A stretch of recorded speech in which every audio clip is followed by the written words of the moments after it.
Rabbi Smith and everybody else. Good morning, everyone. So we've been learning this complicated Gemara with regard to figuring out the specific laws and trying to make some type of rule and policy of how to differentiate between the different situations, different brachas on the way food is processed and so on. And we saw different opinions yesterday. I want to clarify them a little more. We should have clarity. Both opinions are broad in Shulchan Aruch. It's important to know the sources, the views. We've been learning this Gemara about dates and date honey. We learned the Gemara about the dates that have been crushed. And we learned the law about truma of dates that tamri shel truma. The dates of truma, you're allowed to crush them. So let's start with the Gemara, the wording of the Gemara first of all. The Gemara's wording was that dvash tamarim Duvsha de Tamri, Mar Baravashi had told us, we're on page 38a, and I'm just going over it outside.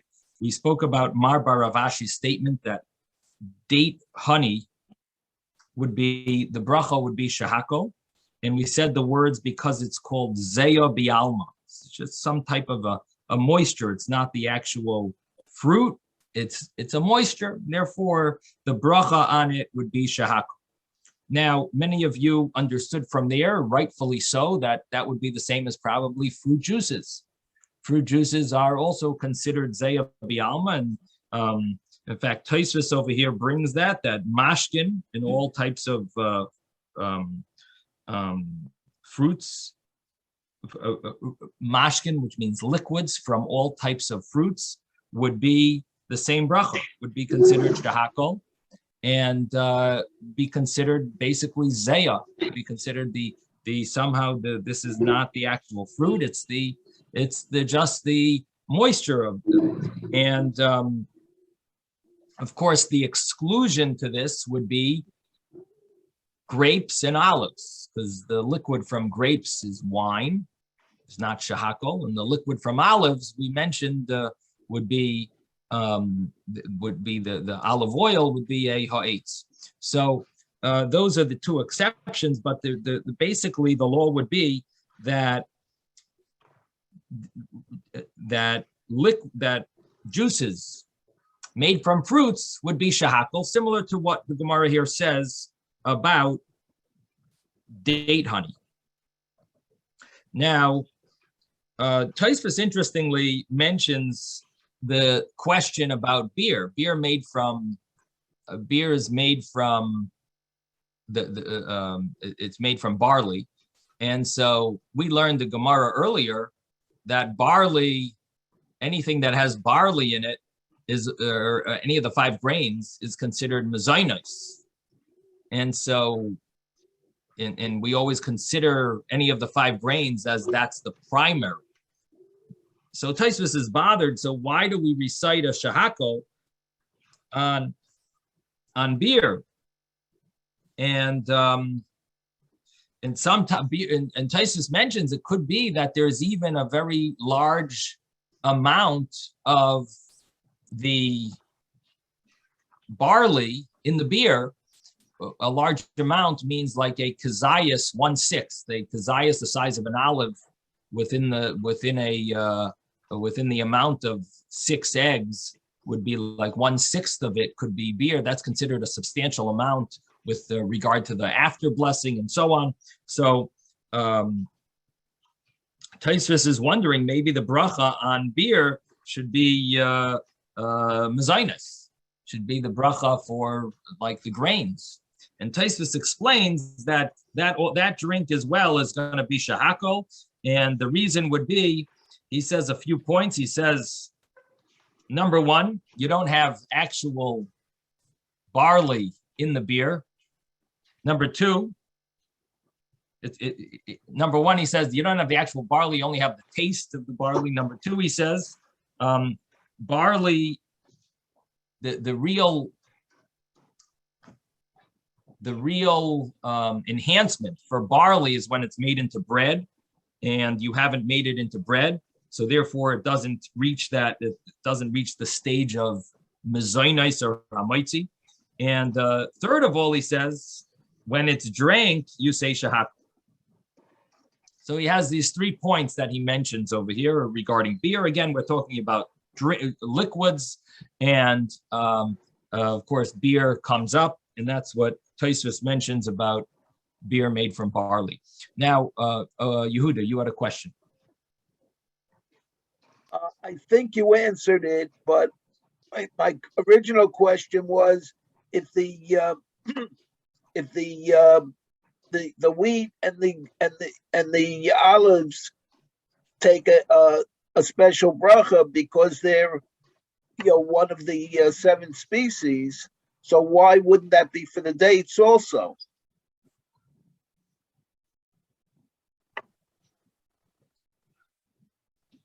So there's the 5 grains and there's the 7 species.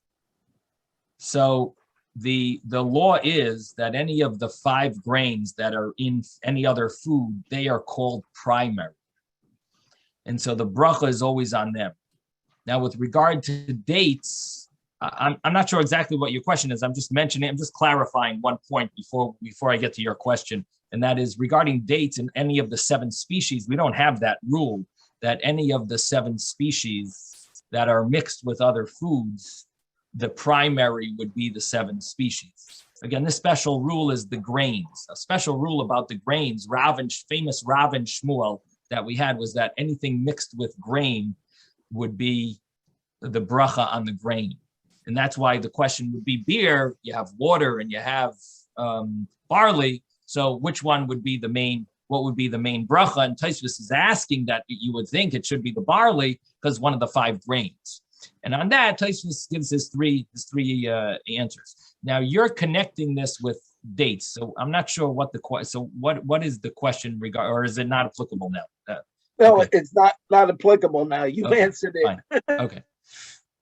Okay, very good. So so we have the Gemara about we've done this Gemara now about the date honey, and the Gemara brought a Mishnah, and the Mishnah said that the law of if a person ate truma by mistake, would they have to pay the penalty? Would they have to pay the principal and the penalty? The principal of what they ate, and a court and 25% more, which the Gemara calls a fifth.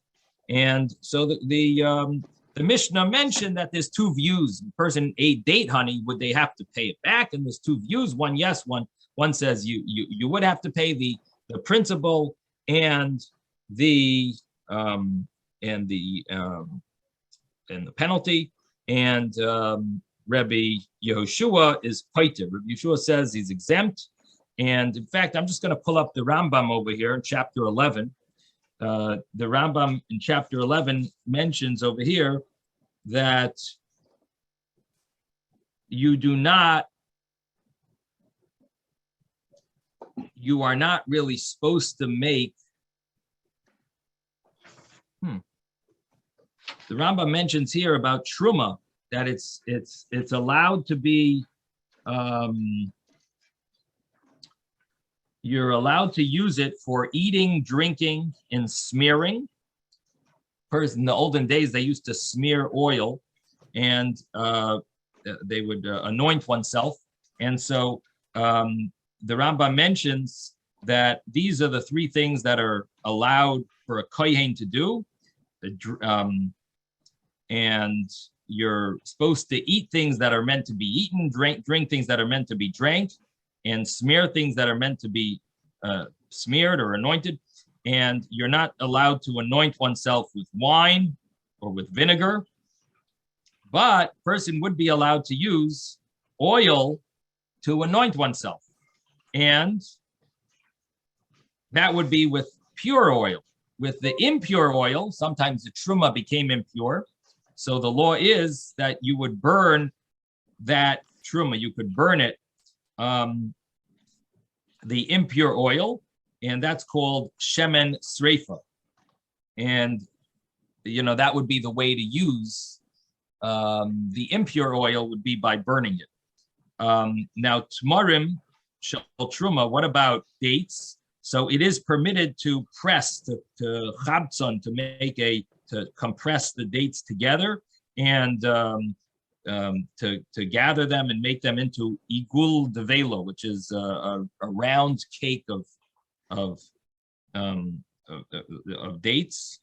And it's prohibited to make beer out of it. And for the same reason, we don't make honey out of the dates, and we don't make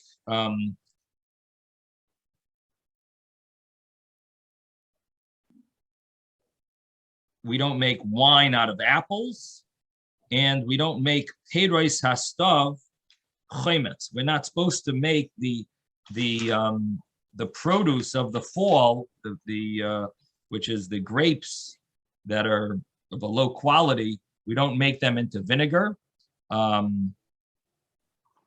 you're not supposed to change it from its natural state if they're truma. Now, the only thing you are allowed to change from its natural state is zaysim and anovim, is olives and grapes. If a person did make liquid out of the truma, in other words, we're not really supposed to change food into a beverage. If a person did, so he drinks it. Now, if an Israelite, a czar, if an Israelite eats this honey, this wine made from apples, this date honey, by mistake, so he does not have to pay. He does not have to pay because they're not considered the fruit itself.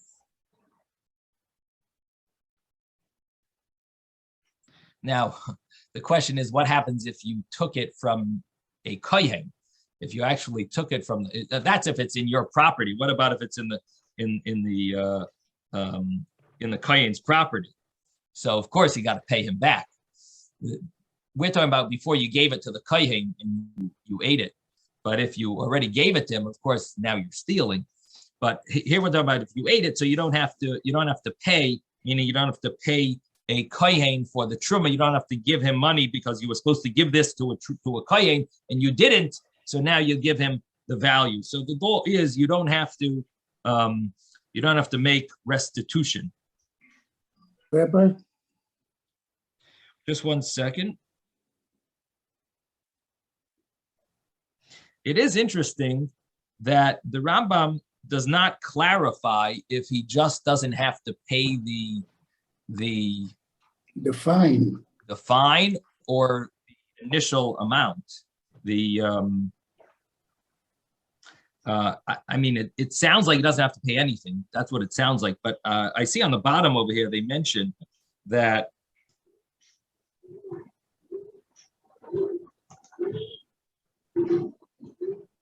in the commentary to the Mishnah, he states that the person who partakes of these products is liable for the principal, but not for an additional fifth. So I wonder if the Rambam, if this is an example where the Rambam switches from his commentary to his code of law. Let me just take a look here. This is interesting. There are many cases where the Rambam changed his mind from when he wrote his commentary to when he wrote his code of law. So here we're in chapter 11, Einachayv L'Shalem.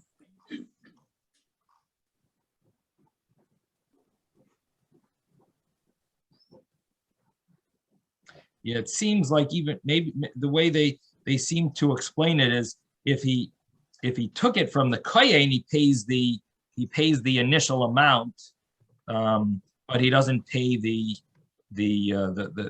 of course the extra fifth. You don't have to pay. So sounds like if he had it himself, he doesn't pay anything. Sounds like he doesn't have to pay anything back, and the reason is because it's not considered the fruit of truma. I guess that's the logic. The logic is this is not considered fruit of truma. So going back to the Gemara, 1 second, we have some questions here. Ben? Yeah, I wanted to say that the Chumash is very clear to me, the fifth. It means a fifth quarter. You have to add What does a fifth quarter mean? Well, oh, the okay. Keren is 4 quarters, and you have to add the fifth quarter as a fine. That's a new way of interpreting but that's it, the I must numbers. say. That's Because, the numbers. Right.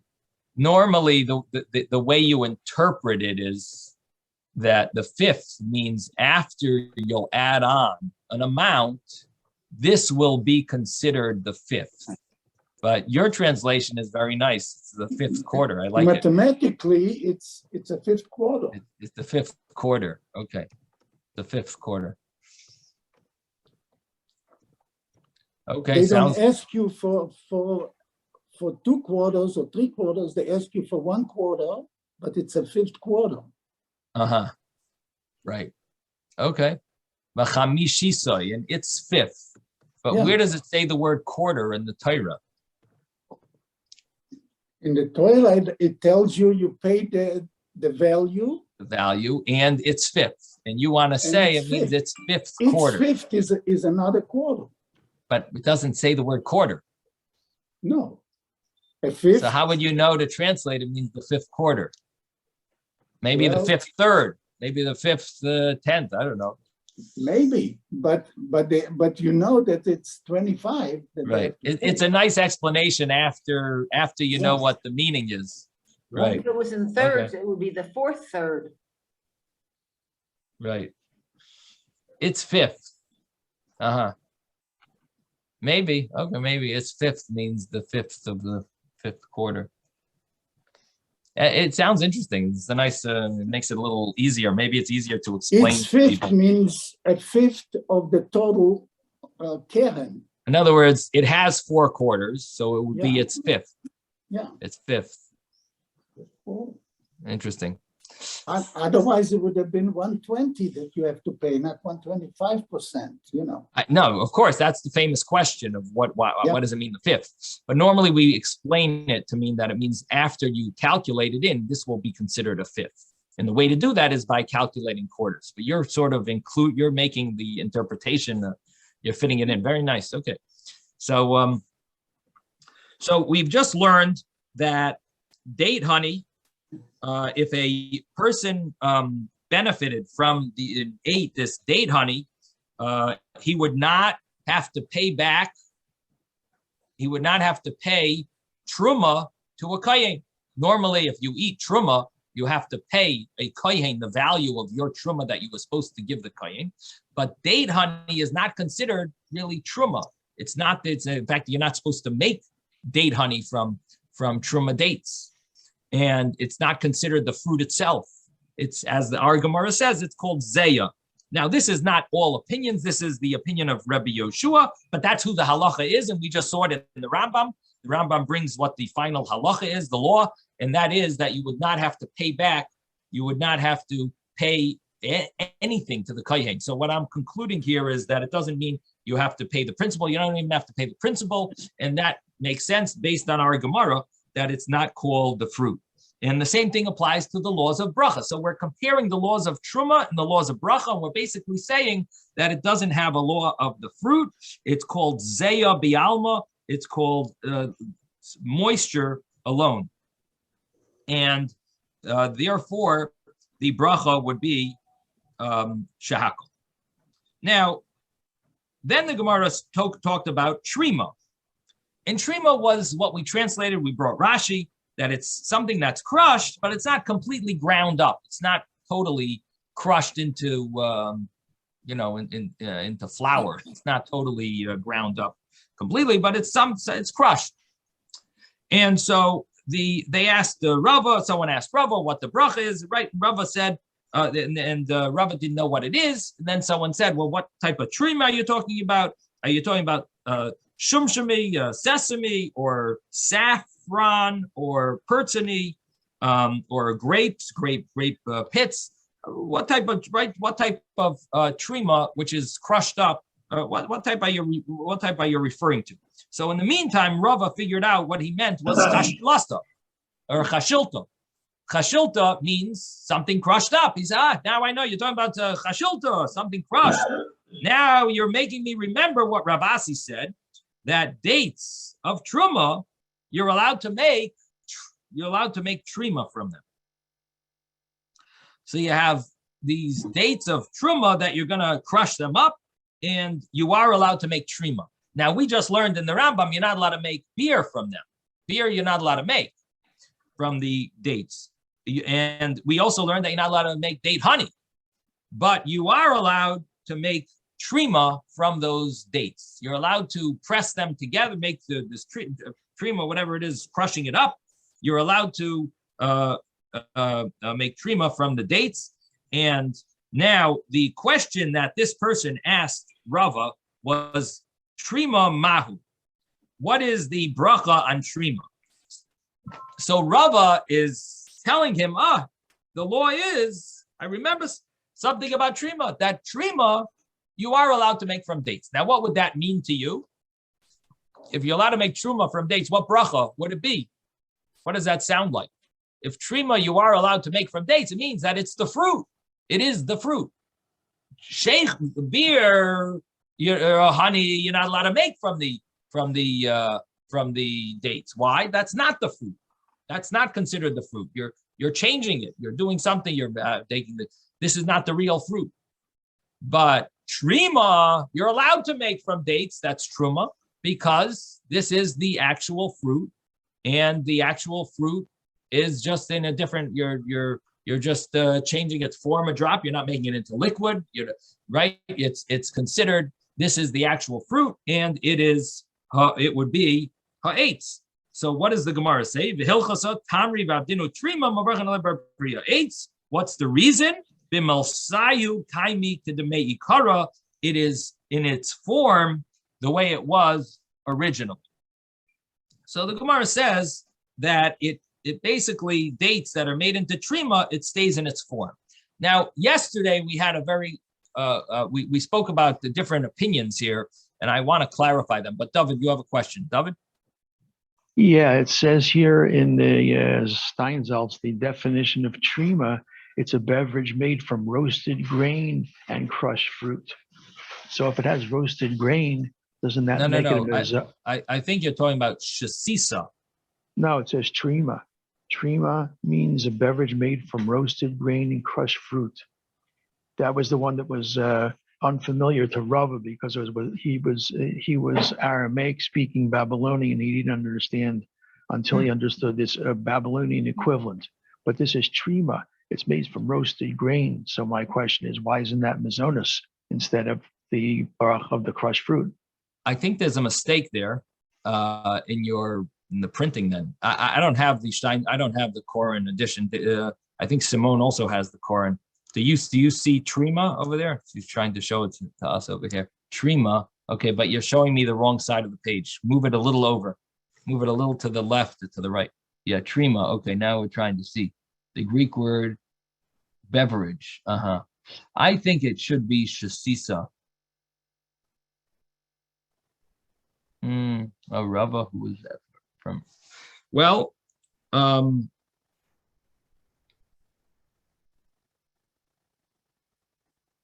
maybe somebody has Art Scroll and they can see what it says in the Art Scroll. No, there is a. That's interesting. Yeah, okay. If someone wants to say so, I can't imagine that that's the meaning over here.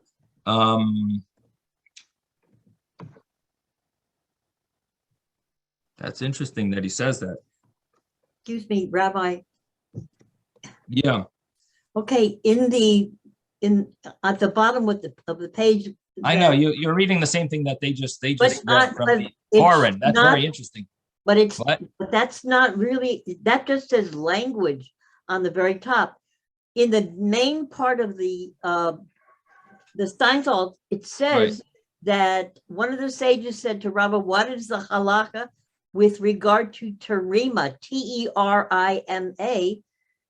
Says Rava was unfamiliar with the term and did not understand what he was saying to him. And then it continues. In other words, there was a translation problem. Anyway, So I think it's just No, an what it sounds explanation like- of the language. It's not right. saying. Well, this is my answer. Okay, thank you, Susan. Yeah. Okay, everyone, thank you so much for bringing this up. What it sounds like to me is this. Rabbi Steinsaltz, who's a great researcher, and he has a team of researchers, he came up with what the word trima was used pretty often, and it meant this specific type of thing with a mixture, something crushed. Now, he happens to say it means that from the research that he did, archaeological research or whatever he came up with his research, he came up that that trima was often used for this type of a crushed roasted grain that was crushed or whatever that was crushed or something like that. Now, our Gemara is talking about the date trima. Now, the date trima doesn't necessarily have to do with his research. The date trima has to do with crushed dates. Now, his research comes up with another translation of trima. Again, I didn't read the full paragraph there, so I don't know if for sure what I'm saying is correct I'm trying to explain trying to answer the Rabbi Steinsaltz because it doesn't really fit. And as you said, it sounds like the bracha should be mezainis or something. I'm just trying to explain what maybe is going on there. Again, I don't have the book in front of me, so I'm just throwing a thought. Yes, Ruvain. You're muted. You got to unmute. The bottom left. Bottom left, you've got to press the button there, and it says mute or unmute. Just press it. There's somewhere where there's a red line across. There's a small red line, probably on the bottom left. Yeah, unfortunately, he had the same problem yesterday. Oh, you don't see on the bottom left like it says mute or unmute. There's a picture of a microphone. Like a picture of a You microphone. have to roll your mouse have to down press to the it. bottom left to see it. You have to move your mouse down to the bottom left.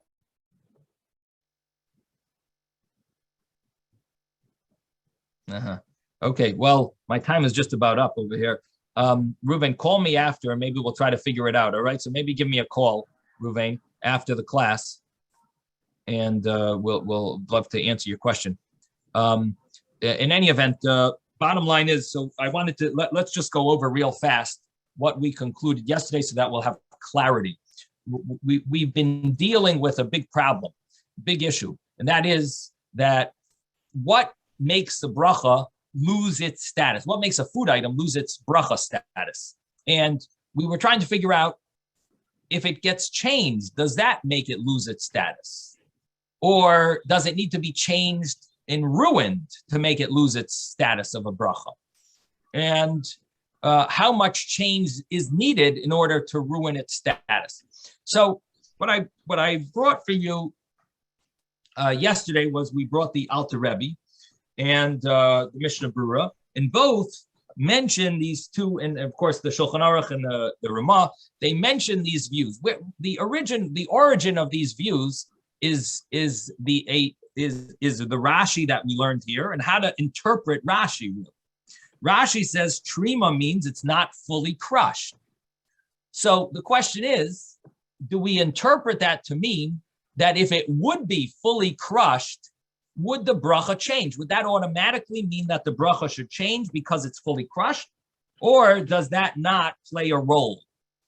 And it just happens to be the case of trima is that it's partially crushed and not fully crushed. But if it was fully crushed, it would still stay the same.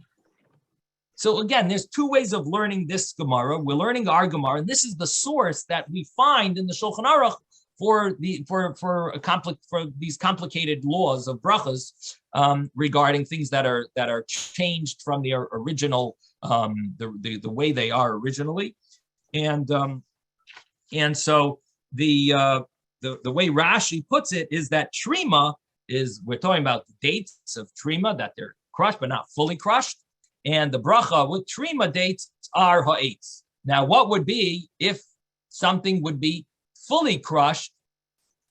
And we're not really sure if it would work with dates, because dates are always going to look like dates, maybe, no matter how much you push them together. I don't know. I'm thinking that dates might not be possible to really change its looks, while other foods for sure you change their looks. Dates, it is interesting that the case in Shulchan Aruch where it talks about changing the looks of the dates is where you did it by hand. So that the question would be, what happens if you didn't do it by hand? Maybe you could change the entire, maybe it would be considered that you've ruined the appearance. Or is that not true? Is dates just a food item that you don't really ruin the appearance because it's always a mush?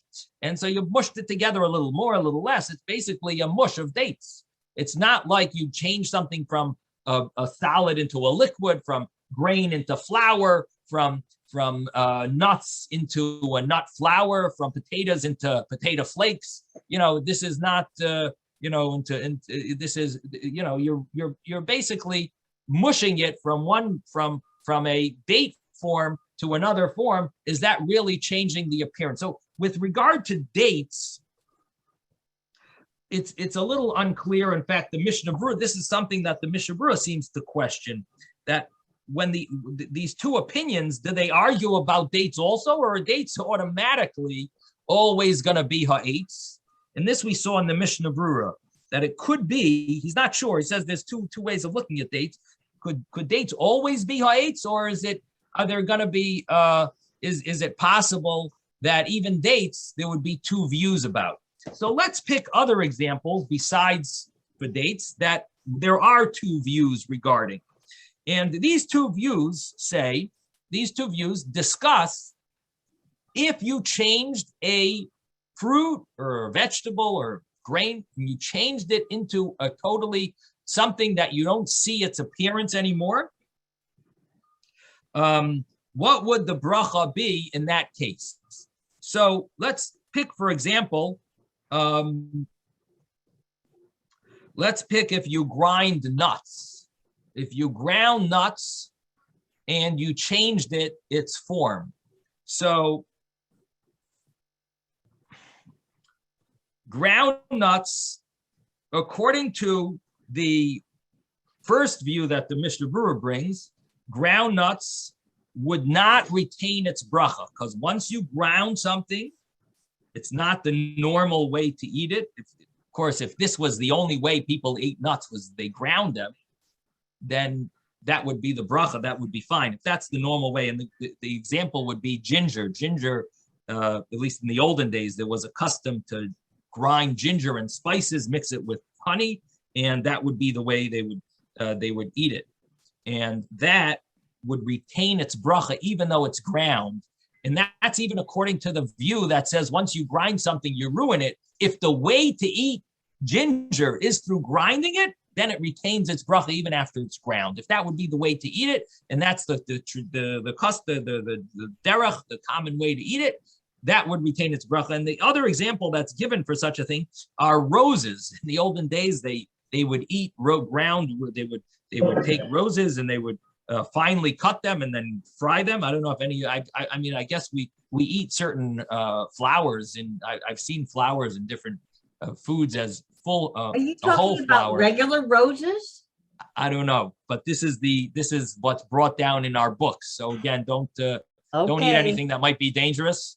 But it does say you can dry out the flowers and it turns into powder. Then you break it up into tiny pieces when it dries up. You use it in tea. You can put. That's right. That's right. They do put some like flowers in tea, in different teas. So this example that it would have its bracha is when they would finally cut up these flowers and put them and fry them, and then you would eat them. So even though they're ground up, the bracha would retain its bracha because that was the custom then. Now, of course, nowadays, I don't think that would be, because I don't think it's the custom to do this with spices or with flowers. But in those days, that was the custom. That was the bracha. The bracha was you would retain its bracha, even though it's ground up, according to all opinions. But if it's not the norm, for example, to grind up nuts, it's not really the norm to eat ground nuts. People, you might put that in food, in cooking. But It might be used peanut for butter, cooking. people use peanut butter all the time. Yeah. Almond butter, Peanuts are not nuts. almond butter, Okay. almond butter. I'm just joking. I'm not saying because they're not nuts, but I'm saying you're talking about if it's ground into a butter. I'm talking about if you just grind the walnuts, so ground walnut pieces and eat them. It's not the norm to eat ground walnut pieces of walnut. Yes, if you make it into a butter, maybe that is at least in health food stores. But if you just grind it into a flour, so now maybe it's becoming popular. The truth is almond flour. We don't hear you, Simone. I see you moving your mouth, but we don't hear you. You're I said, when you grind a nut, it becomes butter. There's nothing Not else. necessarily. Almond flour. If you grind an almond. What's almond flour? Almond flour is probably dried in some fashion. You Okay. just grind it. So that's what I'm talking about. There's I'm oils. talking about that. That's what I'm talking about. So if you have like a flour, so now the truth is nowadays we have to reevaluate certain things. But let's say a few decades ago, almond flour is not so popular. The truth is even now you don't eat almond flour. So if a person were to eat almond flour, so this opinion would be that it's not the norm to eat it that way. And if a person were to eat it that way, it would lose its bracha of ha'etz. If you ate almond flour, it's not ha'etz anymore. Macaroons. That's a Three powder. pounds. Macaroons. So let's talk about macaroons in a minute. Now, according to the other view, this is one view that once you grind something and it's not the normal way to eat the thing that's ground, it loses its bracha.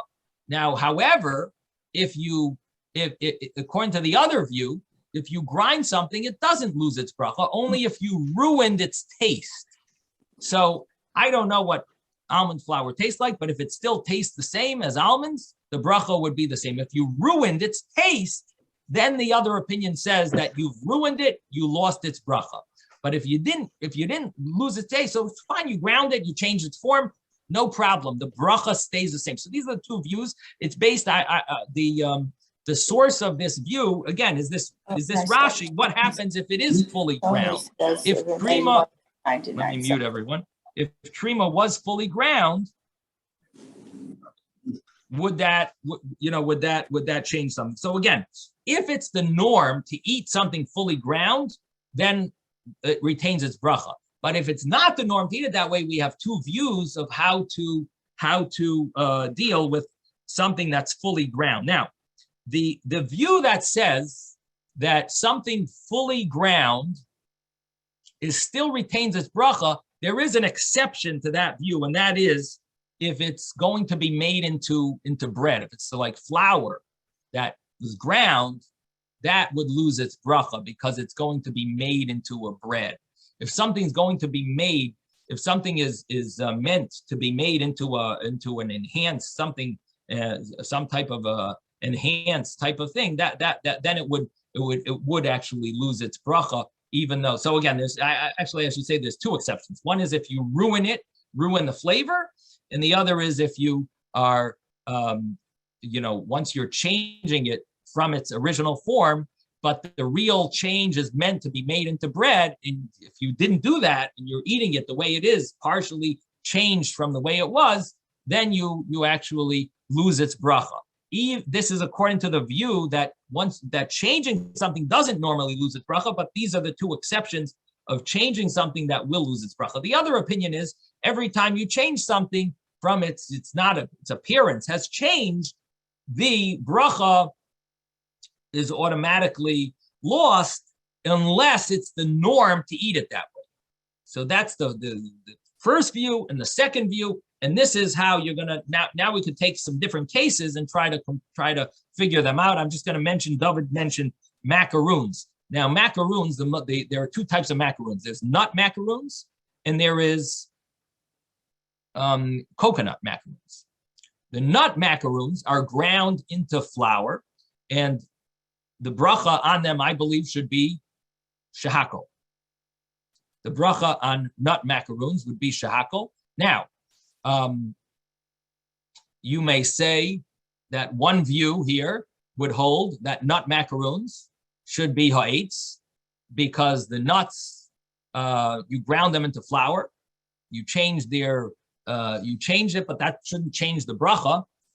And you didn't ruin them. They still taste very good, actually, the nut macaroons. Maybe the bracha should be ha'etz, and you're probably right. Maybe the bracha should be ha'etz according to that view. But since there's an argument if it should be shehakol or ha'etz, the bracha would be shehakol on nut macaroons. Now, coconut macaroons are not really ground; they're shredded.